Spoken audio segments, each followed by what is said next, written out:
பொங்கல் பண்டிகையை ஒட்டி சென்னை சங்கமம் கலை நிகழ்ச்சியை முதலமைச்சர் ஸ்டாலின் தொடங்கி வைத்தார். அந்த காட்சியை பார்க்கலாம்.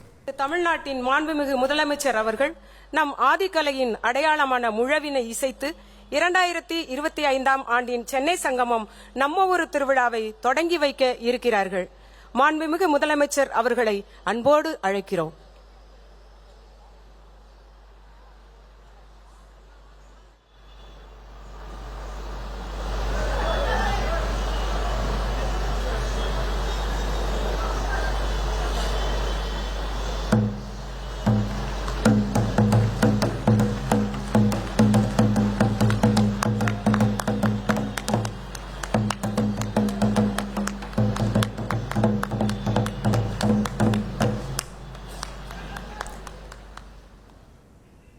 கூடுதல் தகவல்களை செய்தியாளர் பாஸ்கரிடம் கேட்கலாம். பாஸ்கர், வணக்கம். இந்த கலை நிகழ்ச்சியானது எவ்வளவு நாட்கள் நடைபெற இருக்கிறது, எவ்வளவு இடங்களில் நடைபெற இருக்கிறது, இந்த கலை நிகழ்ச்சியின் சிறப்பு அம்சங்கள் என்னென்ன?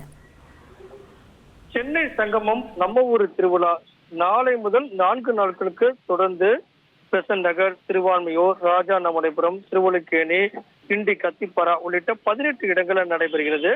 மிகப்பெரிய பூங்காக்கள், மக்கள் சந்திக்கக்கூடிய இடங்கள், மக்கள் அதிகமாக கூடக்கூடிய இடங்கள் உள்ளிட்டவற்றையெல்லாம் தேர்வு செய்து இந்த கலை நிகழ்ச்சிகள் என்பது நடைபெறப்பட உள்ளது. இன்று தமிழக முதலமைச்சர் மு க ஸ்டாலின் கீழ்ப்பாக்கம் பூந்தமல்லி நெடுஞ்சாலையில் இருக்கக்கூடிய ஏகாம்பரமேஸ்வரர் ஆலய திடல்ல சென்னை சங்கமம் நம்ம ஊர் திருவிழாவை தொடங்கி வைத்திருக்கிறார். 500 கலைஞர்கள் பங்கேற்கக்கூடிய இந்த திருவிழாவில் கரகாட்டம், ஒயிலாட்டம், பொய்க்கா குதிரையாட்டம், கும்மியாட்டம், பிரயாட்டம், கிராமிய பாடல்கள் என ஏராளமான கலை நிகழ்ச்சிகளுக்கு ஏற்பாடு செய்யப்பட்டிருக்கிறது. தமிழக முதலமைச்சரோடு திமுக நாடாளுமன்ற உறுப்பினர் கனிமொழியும் பங்கேற்றிருக்கிறார்கள். இன்று இந்த சென்னை சங்கமம் நம்மூர் திருவிழா தொடங்கப்பட்டிருக்கிறது. நாளை முதல் 4 நாட்களுக்கு சென்னையினுடைய முக்கிய இடங்கள் 18 இடங்கள்ல இதற்கான விரிவான ஏற்பாடுகள் செய்யப்பட்டு மக்கள் அதிகமாக கூடக்கூடிய இடங்கள்ல இந்த நிகழ்ச்சிகள் என்பது நடத்தப்படுகிறது. இது செய்திகளை உடனுக்குடன் தெரிந்து கொள்ள உடனே சப்ஸ்கிரைப் பண்ணுங்க.